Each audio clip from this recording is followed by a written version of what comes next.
Баршаңызға қайырлы күн достар. Менің арнама қош келдіңіздер. Сіздермен бірге Ас адамның арқауы арнасы. Бүгін біз осындай керемет манты жасайтын боламыз. Менің пайдалы кеңестерім мен видеоларымды жіберіп алмас үшін менің арнама тіркеліп лайк басып кетуді ұмытпаңыздар. Бүгін біз шек қарыннан манты жасайтын боламыз. Шек қарынды жақсылап жуып тазалап алғаннан кейін шек қарынымызды қайнатамыз. Қайнатқан кезде бірінші бетіне көбіктері шығады. Көбіктерін жақсылап сүзіп аламыз, тазалап аламыз. Одан кейін кішкене 10-15 минуттай қайнатамыз. Одан кейін шек қарынды судан, қазаннан сүзіп аламыз. Суын ауыстырамыз. Бірінші қайнаған суын ауыстырып, қайтадан қайнататын боламыз. Шек қарынды мен кішкене осындай бөліктерге бөліп қойдым. Енді әр үйдің қаншайымы өзі біледі қалай қайнататын. Сол үлкен бүтін күйінде қайнатсаңыз да болады, кішкене бөлшектерге бөлсеңіз де болады. Мінекей мен қайтадан қарынды суға салып жатырмын. Қазір қайтадан қайнататын боламын. Кішкене қайнатып аламыз, тағы да 1-2 сағат. Жалпы бұл шек қарынның адам баласына тигізетін пайдасы өте мол. Өкінішке қарай соңғы кезде, қазір кезде біздің кішкене балаларымыз шек қарынды онша ұната бермейді. Дегенмен де анда-санда осылай манты жасап, тағы да бір балдардың ұнататын тағамдарын жасағанда шек қарынды қосып жіберсеңіз, олар да жеп үйренетін шығар деп ойлаймын.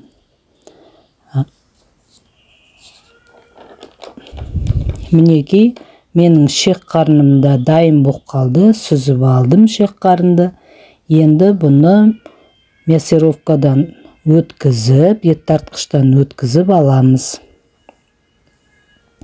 Бұл шек қарынның құрамында белок мөлшері аз болғанмен, бұл шек қарында көп мөлшерде ПП витамині бар, пантемин қышқылы, В және басқа да витаминдер осы шек қарынның құрамында өте көп. Шек қарын витаминге өте бай болып табылады. Сондықтан да міндетті түрде анда-санда өзіміздің жейтін, ішіп жеп отырған тағамдарымыздың құрамына шек қарынды қосып жасасақ дұрыс болады. Енді осы мантыға қажетті қазір қамырымды илеп алғалы жатырмын. 2 жұмыртқа қостым ұныма. Тұз қосылған жылы суымды кішкене үстінен құйып отырып, ұнның үстінен осылайша қамырымызды илеп аламыз. Мінекей, мен шек қарынды тартып болып қалдық. Қамырымызды осылай жақсылап июін қандырып, жақсылап илеп аламыз. Біраз осылай жақсылап илеу қажет. Сонда біздің қамырымыздың июі қанып, әдемі болып иленеді. Біраз қамырымызды қойып қоямыз, тындырып 10-15 минутқа. Енді осы 2 аралықта қажет заттарымызды, мантының арасына салатын салмамызды дайындап аламыз. Енді мен шек қарынның құрамына қарай, мөлшеріне қарай 3-4 қана пияз қосқалы жатырмын. Пиязды осылай сақина етіп турап аламыз да, жарты сақина етіп. Одан кейін оны ұсақтап турап шығамыз. Өте ұсақ қылып турап шығамыз.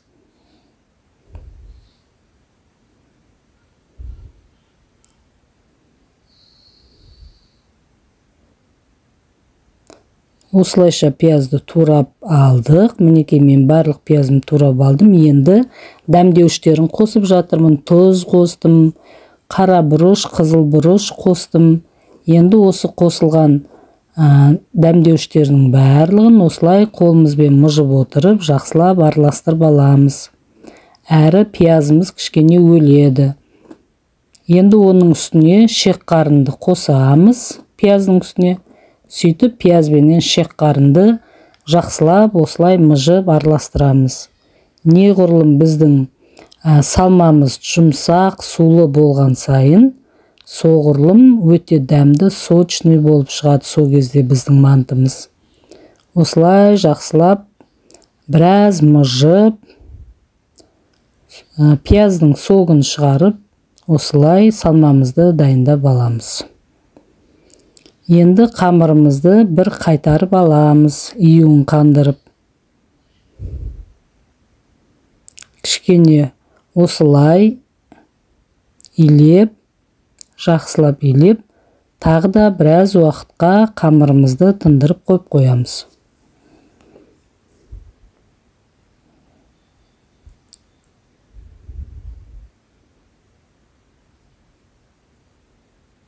Тағы да бір 5 минутқа тындырып қойып қоямыз қамырымызды.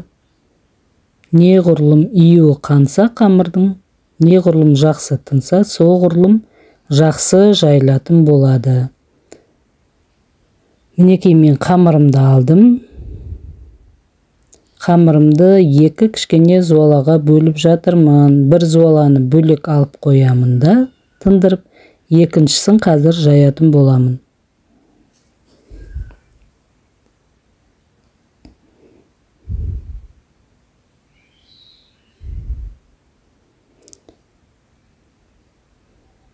Кішкене ұн себелеп отырып, қамырымызды жайып аламыз.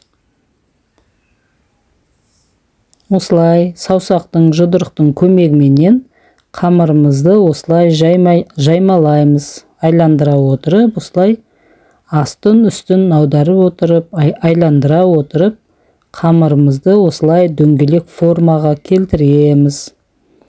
Барлық жерінің қалыңдығы бірдей болғанын қадағалаймыз. Одан кейін оқтаудың күшіменен осылай қамырымызды айландыра отырып жайып аламыз. Осылай илейміз.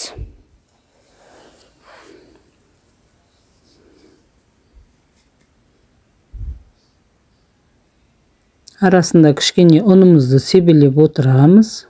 Одан кейін оқтауға қамырымызды орап алып, осылай илейміз. Илеген кезде, қамырды жайған кезде, тек қана қамырымыздың екі шетін ғана жайлап басып отырып, осылай жайып аламыз.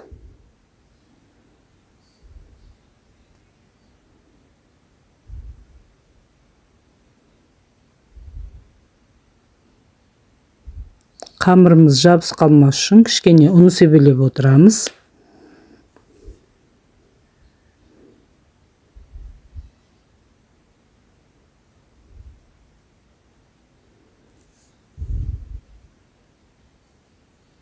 Қамырымыздың барлық жерінің қалыңдығы бірдей болғанын қадағалаймыз. Ортасы жұқа, шеті қалың болып кетпеу керек. Мінекей мен қамырымды жайып болып қалдым.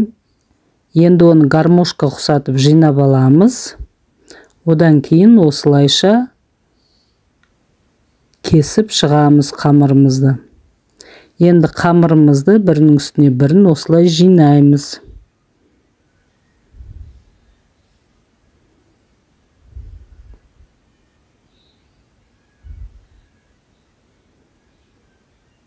Қамырымызды жинап болғаннан кейін шаршы етіп қамырымызды кесіп шығамыз.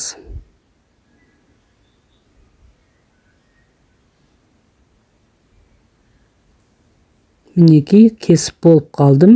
Енді қамырымыз қатып қалмас үшін табаққа салып, бетін полотенцамен жауып қоямыз. Әйтпесе қамырымыз қаязғытып қатып қалады. Мінекей мен түйіп жатырмын. Мантыны түйіп жатырмын.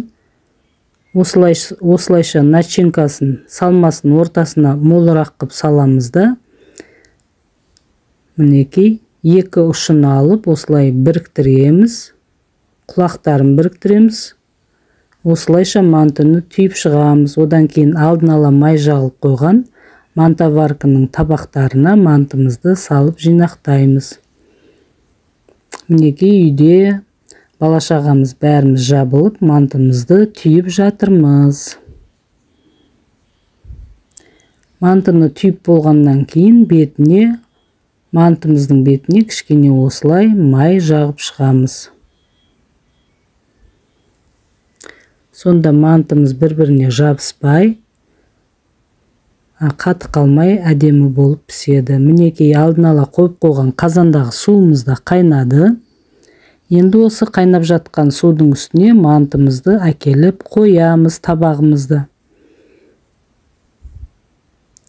Енді мантымызды 40-45 минутқа бетін жауып қойып қоямыз. Мінекей 45 минуттан кейін мантымды көрдім ашып. Мантымыз піскен, өте әдемі болып пісті. Қамырлары бір-біріне жабысып қалған жоқ.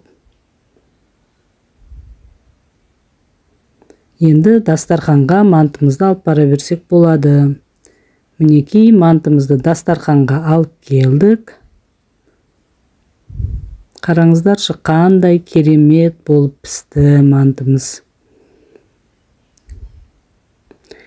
Иісі мұрынды жарып баратыр, өте керемет дәмді болып піскені көрініп тұр.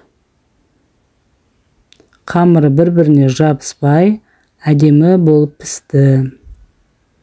Менің бүгінгі осы манты туралы видеомды көріп тамашалағандарыңызға көп рахмет. Сау болыңыздар.